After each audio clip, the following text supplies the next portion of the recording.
There are questions about a local police agency. Authorities usually turn to the Tennessee Bureau of Investigation. But a recent state audit raises questions about who can investigate the state's top investigators. As News Channel 5's chief investigative reporter Phil Williams discovered, it all began with questions about the $10 million that the TBI spent on a new airplane. When News Channel 5 Investigates wanted to see where $10 million of your tax money had gone, right heading 330. Right to 330, sir. We took to Sky 5 to get a bird's eye view of the TBI's newest plane.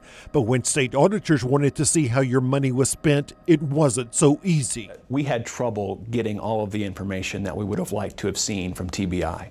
John Dunn is the spokesperson for the Tennessee Comptroller's Office. That office recently concluded this audit that noted, although we did not identify any misuse of the aircraft, we were forced to rely on verbal statements, emails, notes on calendars, and news articles instead of unredacted documents. I think what we found at TBI was an attitude of trust us. But for us, that's not always good enough. We want to be able to verify as well. Last year, state lawmakers gave the TBI $8 million to buy this Pilatus airplane that it had already spent more than $2 million for leasing. They also directed state auditors to look at the TBI's books. But when auditors went to look at flight logs for the plane, they say the TBI blacked out some details.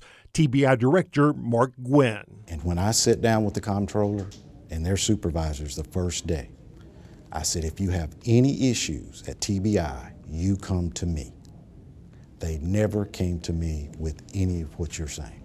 We have to have probable cause. Auditors say they did tell Gwynn's deputy director, Jason Locke, and the Bureau's general counsel. Still, Gwynn said the TBI could not share details relating to criminal investigations with state auditors who were trying to verify that the trips were legitimate because the Bureau's case files are confidential. We can't let them in case files because it's illegal. And they say that the law actually does give them access to case files for audit purposes. I guess that's something we'd have to go to court and find out. All of that raises the question, who polices the state's top law enforcement agency? If state auditors can't fully investigate the investigators, who can?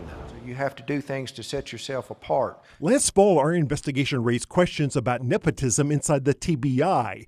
Gwynn hired his deputy director's son, even though the deputy director has full authority to make personnel decisions when the director is away. At the time, Gwynn said he turned to his own people for advice about whether that was legal. His father does not hire nor fire anybody at TBI.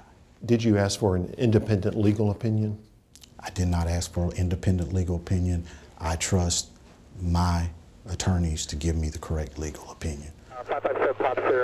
When it came to the TBI's airplane, state auditors finally concluded that without documentation that can be reviewed by appropriate individuals outside the Bureau, such as auditors, management cannot assure the General Assembly and the public that the Bureau's aircraft are used for legitimate purposes in support of the Bureau's mission. We cannot say definitively that every flight was appropriate. We can say that the evidence that we saw showed us there was no reason to believe that any weren't.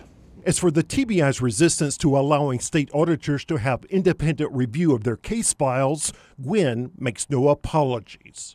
I mean, that's the way the law is written. Which leaves your agency essentially saying, trust us. We got to follow the law.